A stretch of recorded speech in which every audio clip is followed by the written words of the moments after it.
Here are the 5 keys to creating great results. 1, surround yourself with like-minded people. 2, choose your attitude. Fucking hell. Just stop being a pussy and just, get involved. Oh, I'm sore. Fuck, who cares?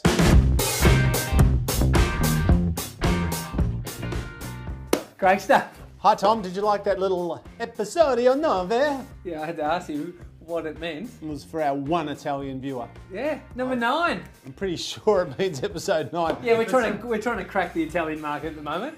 Somebody from Lygon Street will send me a message going, "You fucking idiot, it's not episode 9 at all." I think it is. I looked it up. How do you spell it? Well, episode is episodio, and 9 is 9. Yeah, I used to do Italian me too. In primary school. Year 9 with Mrs. Bigelow. She's probably dead now, Yeah. shame. Hope you're not though.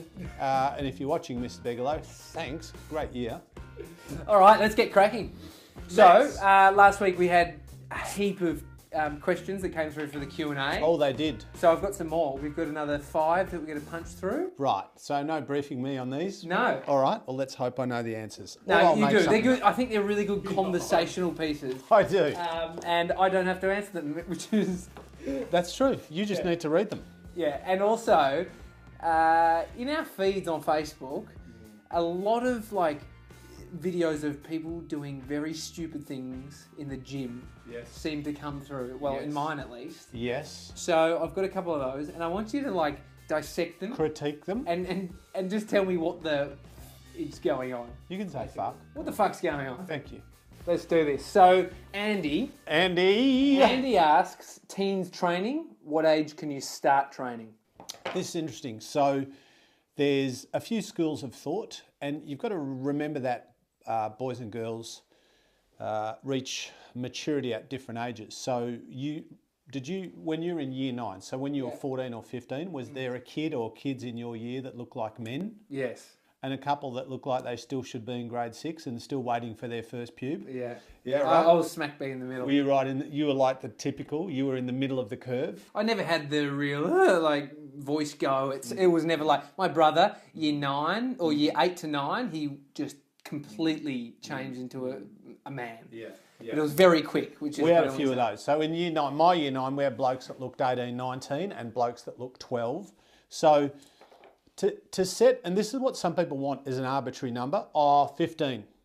But some 15-year-olds are like men or heading towards like a man or a woman, and some are more childlike. So it depends, but for the most part, it's somewhere around 14, 15, 16. But the thing about lifting weights is it depends how it's done. I don't want to drag this on, but I also don't want to mislead people. So children that are 5 or 6 or 7 can lift weights. Hang on. What? It depends what they're doing. Right, so here's where people get this messed up. How much does a 6-year-old kid weigh? 30? 35 kilos? 35 kilos. So would you say to a 6-year-old kid, given the right circumstances, it's okay to just climb on the monkey bars across the thing, right? So here's the monkey bars, you across, there's all the rubber stuff on the floor. Cool. How much is he lifting? 35 kilos. 35 kilos, right? So some people go crazy when they see a child in the gym doing 2 or 3 kilo dumbbells.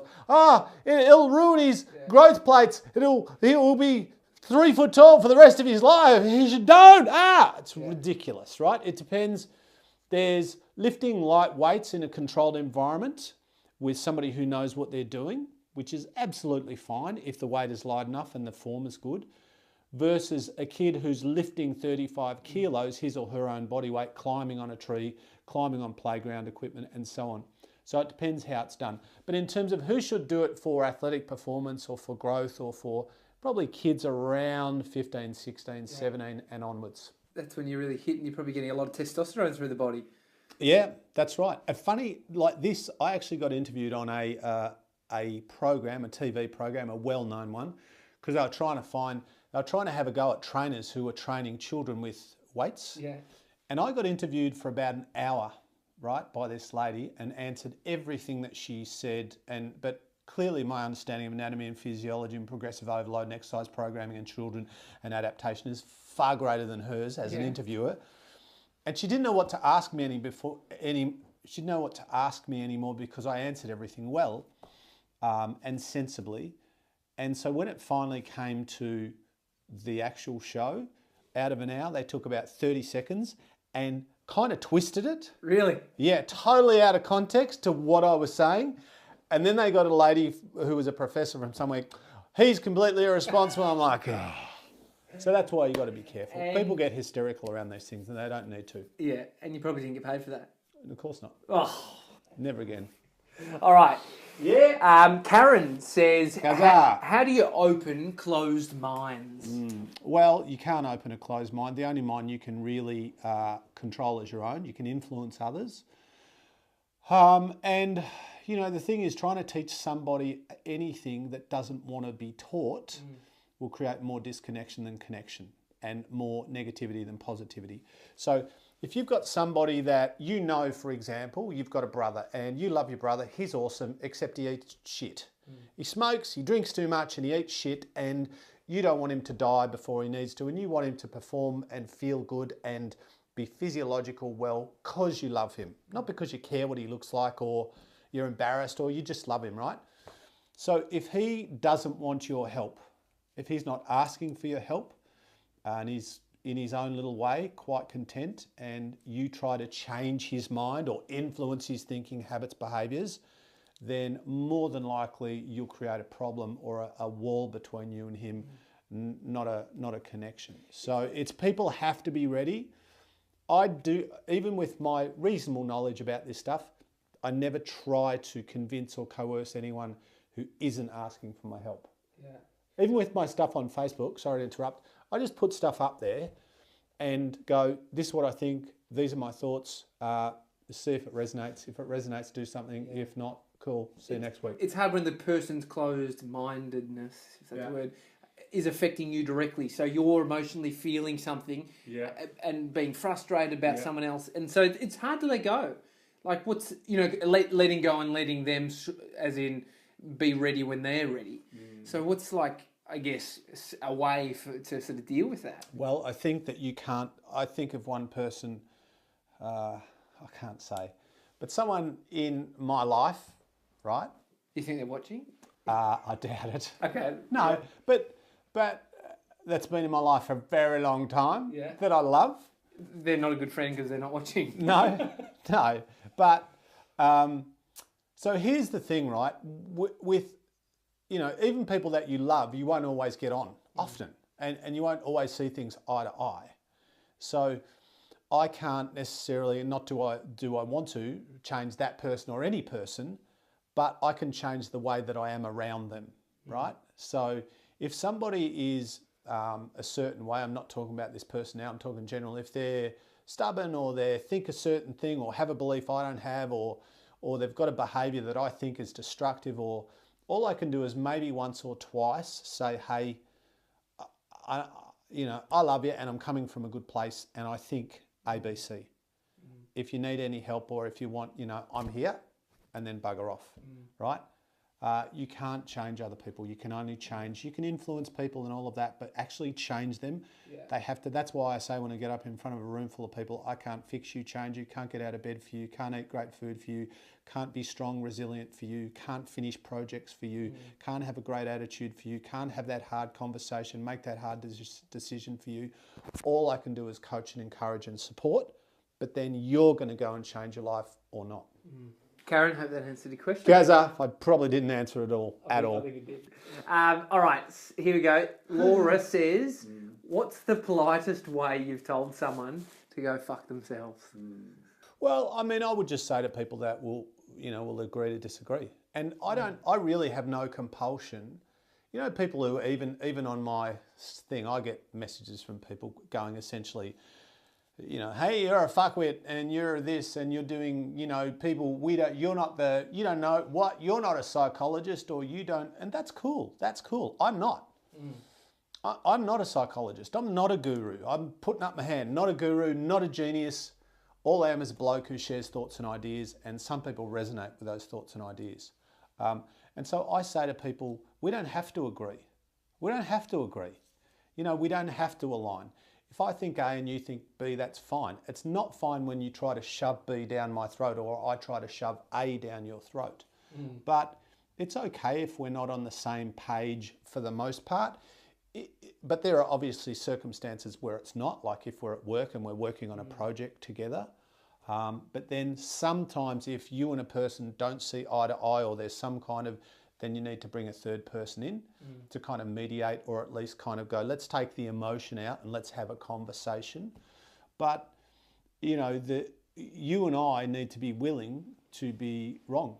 Yeah. Or to go, okay, I know better now, I'll do better. Or to say, I'm sorry. And I've said this before on our little adventure here, but over the years, there's been many times where I've been wrong about things and I've had to unlearn old things and learn new things and go, hey guys, you know, I was telling you X, wow, I was wrong.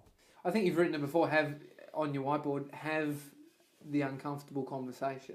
Yeah. Or something along those lines. Yeah. But it can feel good once you have that uncomfortable conversation because you've got the fear of going into it. Then after, there's the reward of going, I did it. Yeah, yeah. So, and quite often, I mean, we've spoken, or I wrote this week about instinctive intelligence or whatever you want to call it. There's different names for it. But we know I need to have a conversation. Yeah, but I'll wait till, you know, because, and then it's June or then it's January. And so sometimes there's the things that we need to do quite often, whether or not it's have a conversation, make a decision, change our eating, go and say, I'm sorry. They're the things that we want to do and not, sorry, the things we need to do and not necessarily things that we're comfortable with or want to do. And but not always, but for the most part, the hard thing, the uncomfortable thing is the growth thing. You know, it's like getting in the gym and never getting uncomfortable. Good luck changing your body. Don't need to go in and kill yourself, but you've got to go, well, and unless there's some level of progression or change or variety or, you know, newness about what I'm doing, there needs to be something new. So my body has to adapt and grow. So too emotionally and mentally. Well, I had this point last week where I was going, fuck, life is hard. Because it doesn't really get a great deal easier when you're trying to progress. And tell me if I'm wrong there, but I see with like my videos that I make, the harder they get, the harder they are to make, and I feel like, oh God, I'm never getting ahead. You're always getting ahead, yeah, but you're constantly living in a new reality. Yes. You're constantly, see, here's the thing, if you were, right now, if you were, you know, 2 years back and producing the kind of stuff you were doing 2 years ago, it'd be like kindergarten. But the more evolved and the bigger the space you inhabit and the, you know, you're now working with companies, big-ish companies with real projects and real people and creatives, and some of the people you work with are ace, some are fuckwits, and some pay their bills on time and some don't. And sometimes they change their mind about the original conversation and you're like, really? That's not what we, you know, and that's just, and then, so there's the business of doing what you do, and then there's the art of doing what you do, which is shooting film and making something hopefully really watchable and entertaining or whatever it is for whatever medium or space you're in. But you're always changing and evolving, and I want you to be uncomfortable because that's where you grow. I always reflect on what I've done before and then think, God, if I knew going into that what it required, wouldn't have done it. Same as the gym, going to the gym. If you knew what it took to get big, for sure, really knew what it took, you wouldn't do it. Same with, you know, I've said this many times, same with corporate speaking. If I knew how terrifying some of it is sometimes back when I first, and some of the, you know, these days, hopefully most of what I do is pretty good. But there were times when, you know, you're just like, this is not what I said to somebody the other day, you know. So here's one of my experiences. I'm brand new at this. I had a way too bigger audience than I should have had early, about 1,000 people.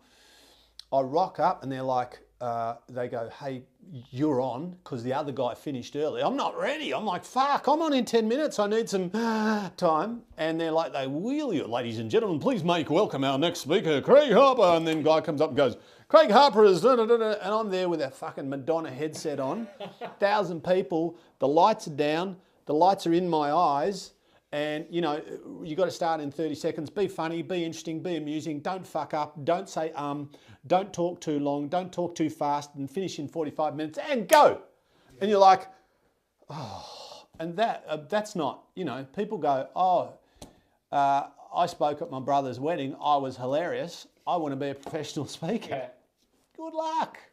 But it's just doing that shit where you can't become good at anything without doing the thing. Yeah.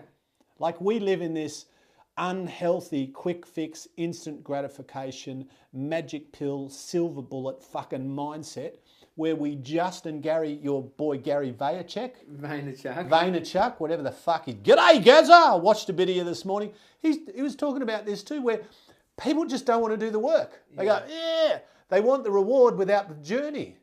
Yeah. They want the prize without the pain. And it just doesn't fucking work, because even if you get handed it, you'll fuck it up because you don't have the skills to sustain it, because you haven't worked.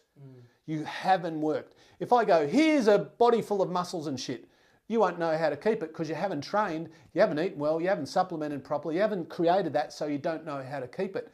But when you create it, you know what went into the building of it, now you know how to maintain it. And so too with any momentum. If you get accidentally thrown into some momentum and you're not up to that level, you're going to go back. But right now you're doing an apprenticeship, and we're doing, you know, little things like this, which hopefully turn into bigger things.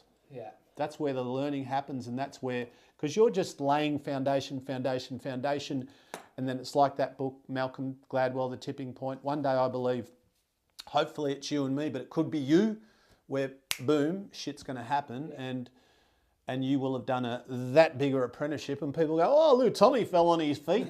No, he didn't. Yeah, yeah. I just had a little moment then. I know, I'm bloody inspired. Well, but that's the way it works. Yeah. It's like, here's the thing with motivation and self-help and personal development is, you know, here are the 5 keys to creating great results. 1, surround yourself with like-minded people. 2, choose your attitude. Fucking hell. Fuck me drunk. Just stop being a pussy and just, like, get involved. Oh, I'm sore. Fuck, who cares? Yeah. Like, that is it. It is messy. It is uncomfortable. Yeah. It is sometimes protracted. Welcome to life. Yeah. And while you keep going, everyone else who doesn't have your resilience, you know, I listened to this awesome thing, and I know we're digressing, but it's relevant and it's interesting. I listened to an awesome thing yesterday about these 2 guys who are veterans coming back from the war, and they're both in their late 20s, so they call them vets because they've done 5 or 6 or 7 tours. And they were talking about who performs the best. In other words, in that environment and the training that they went through. So these guys were both like special forces, and they come through, they do all their normal training, and they're soldiers or they're Marines or whatever they were, and then they do this extra thing, which they go through a test that goes for 60 days. So for 60 days, they don't sleep a normal night's sleep. For 60 days, they don't have a normal meal.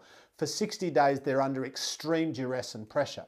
Because all they're trying to find out is not who's the most skilled, not who's the best looking, not who's got the biggest muscles, not who's the most academic or the most gifted or talented, but who fucking survives in the pressure cooker, right? Who survives? Because I don't care how talented you are, I care what you do when the shit hits the fan. Because business, messy. Sport, messy. Achieving to a high level, messy, uncomfortable. So we get all these talented people that are going nowhere doing nothing because they're just not resilient, because life's not fair and fuck. Then you get these other people, and I don't think I'm the high watermark for success, but I believe I'm one of those people in that, not super gifted, not super anything, but I'm resilient. I'm resilient. Like I'm okay at communication. That's it. Do you think you have an ability to fail a lot and be okay with that? Me? Yeah. Or yeah. Or just see, even that term failure, that's subjective. I go, didn't work out. I've had businesses that didn't work. I've done speaking gigs that weren't great. I've coached people that it wasn't awesome. But the more that I do, the greater my skill, the greater my confidence, the greater my momentum, the greater my resilience, the greater my mental and emotional toughness. Yeah. So other things where people go, oh, I just go, more talented people than me just step away. I go, see ya. Yeah. You know, it's like even with the whiteboard, we spoke about this. I just get up every day, I write something, think about it, and people have come and even in the last few months on Facebook started writing whiteboard messages, lasted about 3 or 4 days or weeks or whatever, and when got like whatever, not the response they wanted. Whereas with me, even with that, and it's not super sexy or fun, I come up with an idea, I write it on my computer, I fuck around with it a bit, I go, is this the right message, are these the right words? Sometimes it's just funny, sometimes it's provocative, sometimes it's like a light bulb. But even then I write it on the whiteboard, I want it to look okay. Sometimes I'll rewrite it or rewrite a bit of it, then I'll take a photo or 10, then I'll edit, then I'll kind of crop it and make it, then I put it up to see what it looks like to get just one little thing on Facebook. But most people couldn't be fucked doing that. No way. And then, you know, then you write something stupid the other night, like a fuckwit's, calling someone a fuckwit's only an insult if they're not a fuckwit. You know, otherwise, if they are, you're helping them towards enlightenment and empowerment or whatever I wrote. It's like, and 7,000 plus people, you know, so it's creating connection. Yeah. So for me, that metric is, wow, people, it resonated, they laughed, or they found something in it, over 3,000 shares.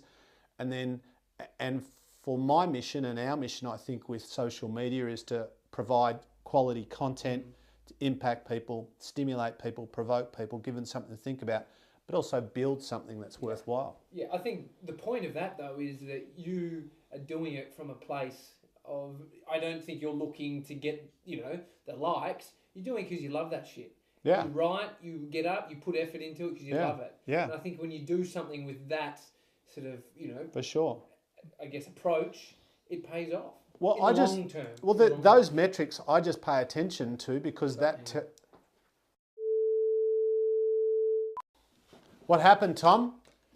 Yeah, we just had a technical issue. I can't believe that. I'm so disappointed. But you know what?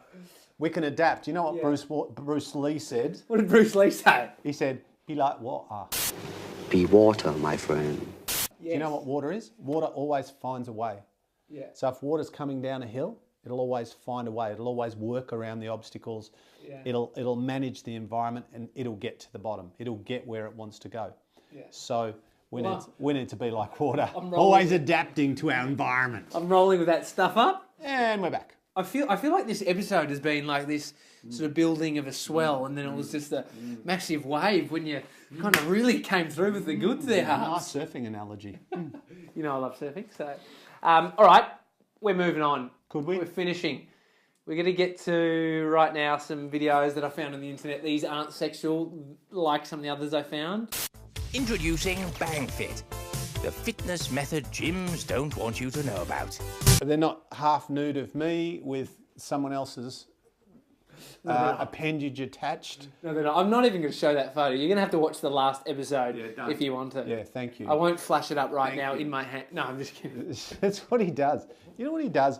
In the moment, this is what fascinates me about his young mind is, while we're live, he'll just go, and so you can say, here! And then I don't even know how you do that. I just put something there anyway. Did you? Yeah. Something here. What do you want there? I can put whatever I want. Cheesecake. Okay, do it again. And cheesecake. Done.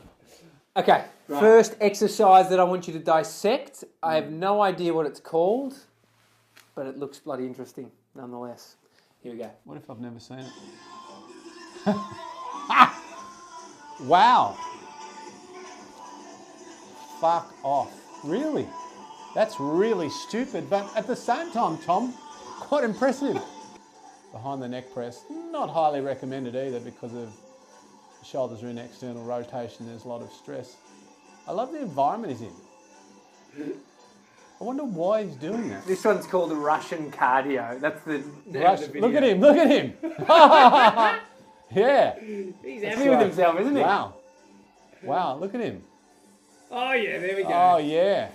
All right. Benefits, if there is any. Or our amusement Yes, would be one. 2. Oh, it's silly. He's doing some cardio and some weight training at the same time, but completely unnecessary, pretty dangerous. Sitting on an exercise bike, pressing, silly, stupid. Don't try it at home. I don't even want to unpack the benefits because people think I'm somehow suggesting it. Don't do it, but for me to look at, fucking hilarious. All right. This is one that I actually filmed. I was at a gym years ago, and this guy was doing something. I have no idea what it was, but it looked fun, and I want to try it. Tell me if there's any benefits to it.